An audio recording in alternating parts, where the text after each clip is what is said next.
നീറ്റിൻ്റെ പരീക്ഷ വരുന്നു. 4-ാം തീയതി പരീക്ഷയ്ക്ക് വേണ്ടി എല്ലാവരും ഒരുങ്ങുന്നു. നീറ്റ് കിട്ടുമോ കിട്ടത്തില്ലയോ, ഇനി നീറ്റ് കിട്ടിയില്ലെങ്കിൽ ലോകം അവസാനിക്കുമോ, ഇങ്ങനെയൊക്കെ ചിന്തിക്കുന്ന ഒരുപാട് മാതാപിതാക്കളും കുട്ടികളുമുണ്ട്. പ്രിയപ്പെട്ടവരെ, സമാധാനമായിട്ടിരിക്കുക. ഈ വീഡിയോ അവസാനം വരെ കേൾക്കുക. നീറ്റ് കിട്ടിയില്ല എന്ന് പറഞ്ഞിട്ട് നിങ്ങൾ എല്ലാവരും വിഷമിക്കേണ്ട കാര്യമില്ല. എല്ലാവരും നീറ്റ് കിട്ടിയില്ലെന്ന് പറഞ്ഞ് റിപ്പീറ്റിന് പോകേണ്ട കാര്യമില്ല. മെഡിസിൻ എന്ന് പറയുന്നത് ലോകത്തിൻ്റെ എന്തോ ഭയങ്കര സംഭവമാണെന്നുള്ള ധാരണകളൊക്കെ മാറിയിട്ട് ഒരുപാട് കാലങ്ങളായി. ലോകത്ത് നടക്കുന്ന മാറ്റങ്ങളൊന്നും പലരും അറിയുന്നില്ല. ഇതൊക്കെയാണ് വാസ്തവം. ഈ വീഡിയോ മുഴുവനായി കേൾക്കുക, പോസിറ്റീവായി പ്രതികരിക്കുക. നല്ലതെങ്കിൽ തീർച്ചയായും നിങ്ങൾ മറ്റുള്ളവർക്ക് കൂടെ ഷെയർ ചെയ്ത് കൊടുക്കണം. കാരണം ഈ +2 കഴിഞ്ഞ ഒരുപാട് കുട്ടികൾ വിഷമിച്ചും ദുഃഖിച്ചും ഒക്കെ ഈ സമയത്ത് ഇരിക്കുന്നുണ്ട്. ഒരുപാട് പേരൻസ് സ്ട്രെസ്ഡായിട്ടിരിക്കുന്നുണ്ട്. നിങ്ങളുടെ ഒരു ഷെയർ അവർക്കൂടെ ഒരു സമാധാനത്തിനും സന്തോഷത്തിനും ഒരു വിശ്വാസത്തിനും ഒക്കെ കാരണമാകും.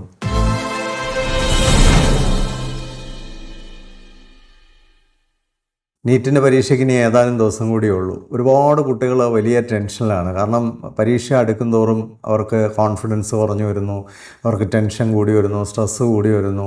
അപ്പോൾ ഇങ്ങനെയൊക്കെയുള്ള സാഹചര്യത്തിൽ ഒത്തിരി പേരൻസുമായിട്ട് ഇത് സംബന്ധിച്ച് സംസാരിക്കുന്നുണ്ട്. അപ്പോൾ ഇവിടെയെല്ലാം കാണുന്നൊരു കാര്യം, പേരൻസിന് പലപ്പോഴും ഈ നീറ്റിന് ശേഷം അല്ലെങ്കിൽ നീറ്റ് അല്ലാതെ വേറെ യാതൊരു ഓപ്ഷൻസിനെ കുറിച്ച് അറിയില്ല. അപ്പം ചെറിയ പ്രായം മുതലേ ഡോക്ടർ എന്ന് മാത്രം ഇങ്ങനെ ചിന്തിച്ച് പരിശീലിപ്പിച്ച് വന്ന മനുഷ്യരായതുകൊണ്ടായിരിക്കാം അവർക്കിതിനപ്പുറത്തേക്ക് വേറൊന്നുമില്ല. നീറ്റില്ലെങ്കിൽ പ്രളയം, അല്ലെങ്കിൽ ഡോക്ടറായില്ലെങ്കിൽ വലിയ ദുരന്തം എന്ന് ചിന്തിക്കുന്ന ഒരുപാട് പേരൻസും ഉണ്ട്, കുട്ടികളുമുണ്ട്. പ്രിയപ്പെട്ട കുഞ്ഞുങ്ങളെ, വളരെ ദുഃഖകരമായൊരു കാര്യമാണ്. കാരണം ഈ ആധുനിക കാലഘട്ടത്തിൽ ഡോക്ടർ എന്ന് പറയുന്നത് എന്തോ ഒരു വലിയ സംഭവമൊന്നുമല്ല. ഒരു നല്ല ഡോക്ടറാണെങ്കിലും ഓക്കെ, അതുപോലെ തന്നെയാണ് നല്ല എഞ്ചിനീയർ, അതുപോലെ തന്നെയാണ് എല്ലാ രംഗത്തും നല്ല അധ്യാപകരായാലും നല്ല ടെക്നീഷ്യൻ ആയാലും നല്ല ടെക്നോളജിസ്റ്റ് ആയാലും നല്ല മെക്കാനിക് ആയാലും എല്ലാ രംഗത്തും നല്ല ആൾക്കാർക്ക് വലിയ ഡിമാൻഡുണ്ട്. നമ്മൾ മനസ്സിലാക്കേണ്ട ഒരു കാര്യം, എല്ലാ കുട്ടികൾക്കും നീറ്റിൻ്റെ ആ ഒരു എക്സെപ്ഷണലായിട്ടുള്ള ഒരു റാങ്കിലേക്ക് വരാൻ കഴിഞ്ഞു എന്ന് വരില്ല. ഒരു ഗവൺമെൻറ് കോളേജിലോ അല്ലെങ്കിൽ ഒരു പ്രൈവറ്റ് മെഡിക്കൽ കോളേജിലെങ്കിലും ഡീസൻ്റ് ആയിട്ടുള്ള ഒരു പ്രൈവറ്റ് മെഡിക്കൽ കോളേജിലെങ്കിലും അഡ്മിഷൻ കിട്ടിയില്ലെങ്കിൽ നമുക്ക് വലിയ സാധ്യതയൊന്നുമില്ല. ഇപ്പം കേരളത്തിൽ തന്നെ അല്ലെങ്കിൽ ഇന്ത്യയിൽ തന്നെയുള്ള ചില മെഡിക്കൽ കോളേജൊക്കെ വെറും പരിതാപകരമായ മെഡിക്കൽ കോളേജാണ്. ഫസ്റ്റ് ഇയറിലൊന്നും ഒരു കുട്ടി പോലും അവിടെ ജയിക്കാറില്ല. പിന്നെ കരഞ്ഞും കൂവിയൊക്കെ എങ്ങനെയെങ്കിലുമൊക്കെ തട്ടിക്കൂട്ടി ഡോക്ടറാകുന്ന ആൾക്കാർക്കൊന്നും ഇനി വലിയ ഭാവി ഉണ്ടാവില്ല. അപ്പോൾ അങ്ങനെയുള്ള കുട്ടികളെല്ലാം തട്ടിയെടുത്ത് കൊണ്ടുപോകാനായിട്ട് വിദേശത്തെ ഒരുപാട് സംവിധാനങ്ങളുണ്ട്. അവരൊക്കെ പറയുന്ന 50% പോലും വിശ്വസിക്കാൻ കൊള്ളുന്ന കാര്യങ്ങളല്ല. കാരണം വിദേശത്തു നിന്ന് വരുന്ന കുട്ടികളിൽ ഒരു 15% പോലും ഈക്വലൻസി എക്സാം ഒന്നും പാസ്സാകുന്നില്ല. അതുപോലെ തന്നെ അവരിൽ നിന്നൊന്നും നല്ല ഡോക്ടർമാർ അധികമൊന്നും ഉണ്ടാകുന്നില്ല. ഇപ്പോൾ എക്സെപ്ഷണലായിട്ട് 1-2 കുട്ടികൾ, അതൊക്കെ ആ കുട്ടികളുടെ പേഴ്സണൽ ബ്രില്യൻസ് കൊണ്ട് മാത്രം സംഭവിക്കുന്നതാണ്. അപ്പോൾ നമ്മൾ പേരൻ്റ് ആയാലും കുട്ടിയായാലും ആദ്യം ചിന്തിക്കേണ്ടത്, എനിക്കൊരു ഡോക്ടറാകാനുള്ള കോമ്പീറ്റൻസി ഉണ്ടോ? ഇനി വരാൻ പോകുന്ന ഒരു ലോകത്ത് ഡോക്ടേഴ്സുമായിട്ട് മാത്രമല്ല മത്സരിക്കുന്നത്, മനുഷ്യനുമായിട്ടല്ല മത്സരം മുഴുവൻ ഇനി മെഷീനുകളുമായിട്ടാണ്. റോബോട്ടിക്സും പിന്നെ ആർട്ടിഫിഷ്യൽ ഇൻ്റലിജൻസും ഒക്കെയാണ് ഇനി മെഡിക്കൽ രംഗത്ത് വലിയൊരു ഇൻഫ്ലുവൻസ് കൊണ്ടുവരാൻ പോകുന്നത്. വളരെ പ്രധാനമായും നമ്മൾ മനസ്സിലാക്കേണ്ട ഒരു കാര്യം, ഈ മെഷീനുകൾക്ക് മനുഷ്യനേക്കാളും കുറേ കൂടെ ആക്യുറസിയോടുകൂടി പ്രവർത്തിക്കാൻ കഴിയുന്നുണ്ട് എന്നുള്ളത് മെഡിക്കൽ രംഗത്ത് വലിയ ഒരു ഓപ്പർച്യൂണിറ്റിയുമാണ്, വലിയൊരു ചലഞ്ചുമാണ്. ഇപ്പോൾ ഇതെല്ലാം കൂട്ടി വായിച്ചുകൊണ്ട് വേണം നമ്മൾ ആരാവണം, എന്താവണം എന്നൊക്കെ ചിന്തിക്കേണ്ടത്. അതുകൊണ്ട് എല്ലാവരും ഒന്നും ഡോക്ടറായി കളയാവുന്നോ അല്ലെങ്കിൽ ഒരു മീഡിയോക്കർ ഡോക്ടറിന് ഇനി സാധ്യതയുണ്ടെന്നോ ആരും തന്നെ വിചാരിക്കേണ്ട. അപ്പോൾ നമ്മുടെ മക്കൾ ഒരു മിടുക്കനായ ഡോക്ടറും മിടുക്കിയായ ഡോക്ടർ ആകുന്നെങ്കിൽ മാത്രമേ അതിന് ചാൻസ് ഉള്ളൂ. വേറൊരു കാര്യം, ഒരു MBBS കൊണ്ട് മാത്രം നമുക്കൊന്നും നേടാൻ കഴിയില്ല. ഒരു പോസ്റ്റ് ഗ്രാജുവേഷനോ അല്ലെങ്കിൽ അതിനപ്പുറത്തേക്കുള്ളൊരു സ്പെഷ്യാലിറ്റിയോ അല്ലെങ്കിൽ അതിനപ്പുറത്തേക്കുള്ള ഒരു സൂപ്പർ സ്പെഷ്യാലിറ്റിയോ ഒക്കെ നമുക്ക് നേടിയെടുക്കണമെങ്കിൽ വർഷങ്ങളുടെ അധ്വാനം ഈ രംഗത്ത് വേണ്ടി വരും. ഏറ്റവും കുറഞ്ഞത് 15 വർഷമെങ്കിലും നമ്മൾ പഠിക്കേണ്ടതായി തന്നെ വരും. പിന്നെ ഒന്ന് എസ്റ്റാബ്ലിഷ് ചെയ്യണമെങ്കിൽ പിന്നെയും സമയമെടുക്കും. നമ്മൾ കാണുന്ന റെപ്യൂട്ടഡ് ആയിട്ടുള്ള ഡോക്ടേഴ്സ് എന്നൊക്കെ പറയുന്ന 15-20 വർഷമൊക്കെ വളരെ അധ്വാനിച്ച് നേടിയെടുത്ത ഒരു റെക്കഗ്നീഷനാണ്. ഒറ്റയടിക്ക് അങ്ങനെയൊന്നും നമുക്ക് എത്താൻ പറ്റില്ല. അപ്പോൾ അത്രയും കാലം നമ്മുടെ മോട്ടിവേഷൻ സസ്റ്റെയിൻ ചെയ്ത്, ഹാർഡ് വർക്ക് സസ്റ്റെയിൻ ചെയ്തൊക്കെ നിൽക്കാൻ കഴിയുന്ന ശാരീരിക ആരോഗ്യവും മാനസികാരോഗ്യവും വൈകാരിക ആരോഗ്യവും നല്ല മനോഭാവവും ഒക്കെ ഉണ്ടെങ്കിൽ ഇതെല്ലാം അച്ചീവ് ചെയ്യാനായിട്ട് പറ്റുള്ളൂ. പല കുട്ടികളിലും മെൻ്റൽ ഹെൽത്ത് പോലും പ്രോപ്പറല്ല, പല കുട്ടികളിലും ശാരീരിക ആരോഗ്യം തന്നെ പ്രോപ്പറല്ല. എന്നിട്ട് അവരെല്ലാം ഡോക്ടറാക്കാനായിട്ട് കൊണ്ടുപോവുകയാണ്. ഈ എൻട്രൻസ് കോച്ചിങ് സെൻ്ററുകളെന്ന് പറയുന്നത് അവർ കച്ചവടക്കാരാണ്. അവർ നിങ്ങളെ പിന്നെ എല്ലാവരും എടുത്ത് ട്രെയിൻ ചെയ്യും. കാരണം അവരുടെ കച്ചവടം അതാണ്. അതിനകത്ത് വീഴണോ വീഴണ്ട എന്നുള്ളത് നിങ്ങളുടെ കാര്യമാണ്. ഇപ്പോൾ കേരളത്തിലെയൊക്കെ ഏറ്റവും പ്രമുഖമായ എൻട്രൻസ് കോച്ചിങ് സെൻ്ററുകളിൽ ഒരു 10% കുട്ടികളെന്ന് പറയുന്നത് എക്സെപ്ഷനലി ബ്രില്യൻ്റ് ആണ്. അവരൊരു കോച്ചിങ് സെൻ്ററിൽ പോയില്ലെങ്കിലും അവർ ഡോക്ടറാകും. പക്ഷേ ഈ കുട്ടികളെ ഡോക്ടറാക്കി എന്ന് പറഞ്ഞാണ് അഡ്വർടൈസ്മെൻറ്റ് കൊടുത്ത് ബാക്കി കുട്ടികളെയും കൂടി ഈ ചതിക്കുഴിയിൽ വീഴിക്കുന്നത്. എല്ലാ കുട്ടികൾക്കും ഇത് ആവശ്യമില്ല എന്നുള്ളതാണ് ഒന്നാമത്തെ കാര്യം. രണ്ടാമത്തെ ഒരു പ്രധാനപ്പെട്ട കാര്യം എന്താണെന്ന് വെച്ചാൽ, നമുക്ക് മെഡിസിൻ പോയില്ല, ഒരുപാട് നല്ല സാധ്യതകളുണ്ട്. പല കുട്ടികളും, ഞാനൊരു 10-26 വർഷമായി രംഗത്ത് വന്നിട്ട്, പല കുട്ടികളും മെഡിസിൻ കിട്ടാഞ്ഞത് ഭാഗ്യമായി എന്ന് പിന്നീട് പറഞ്ഞിട്ടുണ്ട്. കാരണം അവരൊക്കെ കോളേജ് അധ്യാപകരായി, ചിലരൊക്കെ വലിയ ബയോളജിസ്റ്റുകളായി, ഫിസിക്സിലും കെമിസ്ട്രിയിലും ഒക്കെ വലിയ വലിയ നേട്ടങ്ങൾ കൈവരിച്ച കുട്ടികളുണ്ട്. ബാങ്കിലൊക്കെ വലിയ ഉന്നതമായ ജോലിയിൽ, ഫിനാൻഷ്യൽ സെക്ടറിൽ, അതുപോലെ തന്നെ പിന്നെ സോഷ്യൽ സെക്ടറിൽ ഒക്കെ ജോലിയിലൊക്കെ പ്രവേശിച്ച് വലിയ ഉന്നതരായ ആൾക്കാരുണ്ട്. എത്രയോ സാധ്യതകളാണ്. സിവിൽ സർവീസിൽ എത്രയോ കുട്ടികൾ എത്തിയത് ഇത് കിട്ടാതെ പോയത് കൊണ്ടാണ്. അവർ അതിന് ട്രൈ ചെയ്തത് തന്നെ.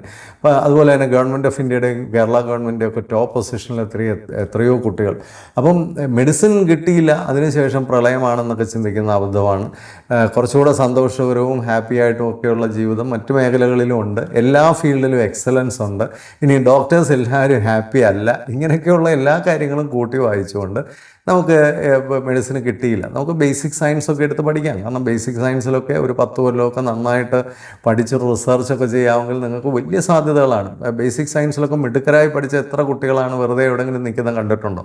ആരും തന്നെ നിൽക്കില്ല. കാരണം അവർക്കെല്ലാം വലിയ സാധ്യതകളാണ്. വിദേശ രാജ്യത്തൊക്കെ ബേസിക് സയൻസ് പഠിച്ച ആൾക്കാർക്ക് വലിയ ഓപ്പർച്യൂണിറ്റീസ് ഉണ്ട്. കാരണം വിദേശ രാജ്യങ്ങളിലെ പല സർവകലാശാലകളിലും റിസർച്ച് ചെയ്യാൻ പോലുള്ള ആൾക്കാർ ആ രാജ്യത്തില്ല. അതുകൊണ്ടാണ് അവർ നമ്മുടെ രാജ്യത്തൊക്കെയുള്ള ആൾക്കാർക്ക് കൂടുതലായിട്ട് പ്രവേശനം കൊടുക്കാൻ ആഗ്രഹിക്കുന്ന, സ്കോളർഷിപ്പ് കൊടുക്കാനൊക്കെ ആഗ്രഹിക്കുന്നത്. അപ്പോൾ ഇങ്ങനെയുള്ള ഒത്തിരി സാധ്യതകളുണ്ട്. ഇവിടെ മിടുക്കരായി ബേസിക് സയൻസ് ഒന്നും പഠിച്ച കുട്ടികൾക്ക് ഒരു പ്രശ്നം ഉണ്ടായിട്ടില്ല. പാരാമെഡിക്കലിൽ തന്നെ മെഡിസിൻ മാത്രമല്ല, ഇപ്പോൾ ഒരു ഫിസിയോതെറാപ്പിസ്റ്റോ, ഒരു ഫാർമസിസ്റ്റോ, അല്ലെങ്കിൽ നല്ലൊരു നേഴ്സോ ഒക്കെ ആയാൽ നമുക്ക് ഒത്തിരി ഓപ്പർച്യൂണിറ്റീസ് ഉണ്ട്. അതുപോലെ തന്നെ ബയോടെക്നോളജി, മൈക്രോബയോളജി, ജെനറ്റിക്സ്, ഇങ്ങനെയൊക്കെയുള്ള മേഖലകളിൽ, അഗ്രികൾച്ചർ, വെറ്റിനറി സയൻസിൽ, അതുമായി ബന്ധപ്പെട്ട മേഖലകളിലൊക്കെ നമുക്ക് ഒത്തിരി സാധ്യതകളുണ്ട്. ഇപ്പോൾ ഫോറസ്ട്രിയും സോയിലും ഒക്കെ നമുക്ക് പഠിക്കാവുന്ന മേഖലകളാണ്. വൈൽഡ് ലൈഫ്, ഫിഷറീസ്, ഈ രംഗത്തൊക്കെ പഠിച്ച് മിടുക്കരായി വലിയ വലിയ നേട്ടങ്ങൾ കൈവരിച്ച ആൾക്കാരുണ്ട്. അപ്പോൾ നമ്മൾ തെറ്റായ ധാരണകളൊന്നും വേണ്ട. ഈ മെഡിസിൻ മാത്രമാണ് ലോകത്തിൽ വലിയ സംഭവം. പിന്നെ പല കുട്ടികളും ഈ മെഡിസിന് പോയപ്പോൾ അവരുടെ പേഴ്സണൽ ടാലൻറ്റും സ്കില്ലും ഒന്നും പിന്നെ അന്വേഷിച്ചിട്ടില്ല. ചിലപ്പോൾ നല്ലൊരു അഡ്വക്കേറ്റ് ആകാൻ പറ്റുന്ന ഒരാളായിരിക്കും, ഒരു LLB ഒക്കെ എടുത്ത് പഠിച്ചാൽ നല്ല സാധ്യതകൾ ഉണ്ടാക്കാൻ കഴിയുന്ന ആളായിരിക്കും. ചിലപ്പോൾ മാത്സിനൊക്കെ ഭയങ്കര സാധ്യതയുള്ളൊരു കുട്ടിയായിരിക്കും ഡോക്ടറെന്നും പറഞ്ഞ് പോയത്. ആ കുട്ടിക്കൊക്കെ ഇപ്പോഴേ ഒരു മാത്സിലോട്ടൊക്കെ തിരിഞ്ഞ് ആർട്ടിഫിഷ്യൽ ഇൻ്റലിജൻസും മെഷീൻ ലേണിങ്ങും ഒക്കെ പഠിക്കാം. അക്കൗണ്ടിങ് രംഗത്തും ഫിനാൻസ് രംഗത്തും ഒക്കെ പോയി വലിയ നേട്ടങ്ങൾ കൈവരിക്കാം. നല്ലൊരു IIMലൊക്കെ പോയി ഒരു MBA ഒക്കെ എടുത്ത് വലിയ മാനേജ്മെൻറ്റ് രംഗത്തൊക്കെ വളരെ എക്സെപ്ഷണലായിട്ടുള്ള കോൺട്രിബ്യൂഷൻസ് കൊടുക്കാം.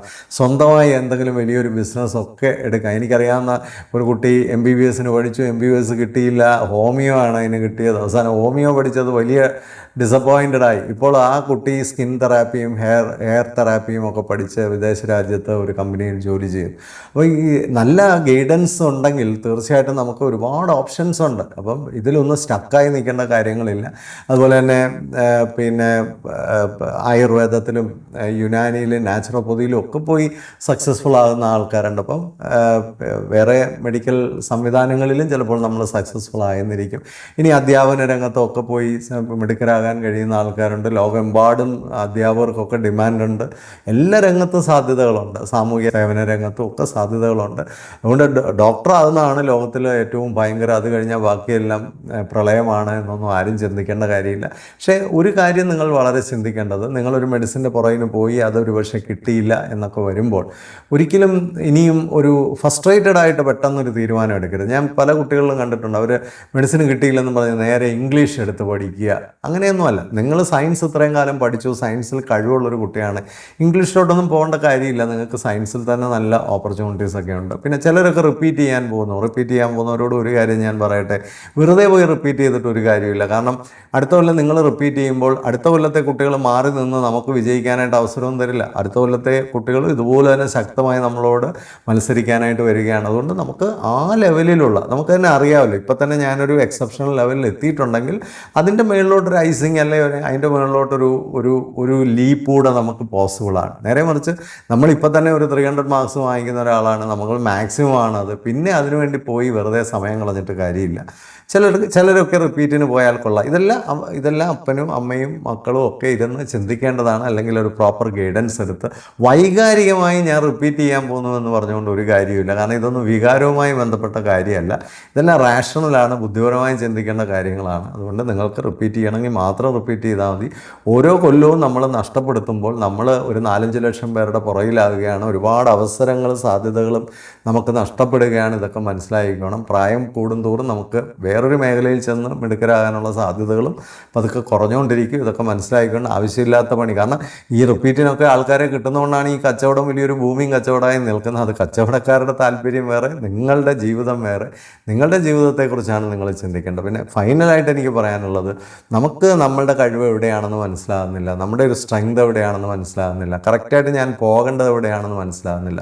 നല്ല കരിയർ ഗൈഡൻസ് എടുക്കുക, വളരെ കോമ്പീറ്റൻ്റ് ആയിട്ടുള്ള ആൾക്കാരുടെ ഗൈഡൻസ് എടുക്കാനായിട്ട് പ്രത്യേകം ശ്രദ്ധിക്കുക. ഒരു ആപ്റ്റിറ്റ്യൂഡ് ടെസ്റ്റൊക്കെ ചെയ്ത് കഴിഞ്ഞാൽ ഉടൻ തന്നെ എല്ലാം അങ്ങ് ക്ലിയർ ആകത്തൊന്നുമില്ല. ഇനി ആപ്റ്റിറ്റ്യൂഡ് ടെസ്റ്റ് എടുത്താൽ പോലും നിങ്ങൾ നല്ല ഗൈഡൻസ് പോയി എടുക്കേണ്ടി വരും. നല്ല ഇരുത്തം വന്ന ആൾക്കാരുമായിട്ടൊക്കെ ഇരുന്ന് സംസാരിക്കേണ്ടി വരും. അതൊന്നും ഒരു നഷ്ടമല്ല, അതൊന്നും ഒരു മണ്ടത്തരമല്ല. പല പേരൻസിനും വലിയ ഈഗോ ആണ്, അവരാരുടെയും ഗൈഡൻസ് ഒന്നും എടുക്കില്ല. കുട്ടികളുടെ എല്ലാം ഭാവി അവർ കണ്ടമാനം കുഴപ്പിച്ച് കളഞ്ഞിട്ടുണ്ട്. നമുക്കറിയാവുന്ന ആരെങ്കിലും ഉണ്ടെങ്കിൽ അവരുടെ അടുത്ത് പോയി നല്ല ഗൈഡൻസ് ഒക്കെ എടുക്കുന്നത് എപ്പോഴും നല്ലതാണ്. ഇൻസൈഡ് മെഷീൻ ഈ രംഗത്ത്, കരിയർ ഗൈഡൻസ് രംഗത്ത് 26 വർഷമായിട്ട് പ്രവർത്തിക്കുന്ന ഒരു സ്ഥാപനമാണ്. നമ്മളുടെ ഇത്രയും വർഷത്തെ എക്സ്പീരിയൻസിൽ തീർച്ചയായിട്ടും ഒരു കരിയർ വിസ്റ്റം സമൂഹത്തിന് കൊടുക്കാൻ ഉള്ള ഓതൻറ്റിസിറ്റി, എക്സ്പേർട്ടൈസും ഞങ്ങൾക്കുണ്ട്. അത് ആവശ്യമുള്ളവർക്ക് സമീപിക്കാം എന്ന് മാത്രം. അതുപോലുള്ള ഒരുപാട് പേര് ലോകത്തുണ്ട്. നിങ്ങൾക്ക് ആരെ വേണേലും സമീപിച്ച് ഇങ്ങനെയുള്ള നല്ല ഗൈഡൻസുകളൊക്കെ എടുക്കാം. തീർച്ചയായിട്ടും നിങ്ങൾക്ക് എല്ലാവർക്കും നല്ല ഭാവി നേരുന്നു. നീറ്റ് കിട്ടിയില്ല എന്ന് പറഞ്ഞിട്ട് ദുഃഖിക്കേണ്ട യാതൊരു കാര്യമില്ല. ചിലപ്പോൾ നീറ്റ് കിട്ടാതെ പോയത് തന്നെ ഒരു ഭാഗ്യമായിരിക്കാം, വലിയൊരു അവസരമായിരിക്കാം. പോസിറ്റീവായിട്ട് കാര്യങ്ങളെ കാണുക. നമ്മുടെ കഴിവുകളെ ഏത് രംഗത്ത് കൊണ്ടുപോയി ഏറ്റവും മികച്ച രീതിയിൽ പ്രവർത്തിപ്പിച്ചാൽ നമുക്ക് ഉജ്ജ്വലമായൊരു ജീവിതം കിട്ടുമെന്ന് മനസ്സിലാക്കിക്കൊണ്ട് സമാധാനമായിട്ട് സന്തോഷത്തോടെ വളരെ പോസിറ്റീവായിട്ട് ഇറങ്ങി തിരിച്ചാൽ നിങ്ങൾക്ക് ഏത് രംഗത്തും വിജയിക്കാൻ കഴിയും. നിങ്ങൾക്ക് എല്ലാവർക്കും നല്ല ഭാവി നേരുന്നു, സമാധാനം നേരുന്നു. Happy learning, happy living.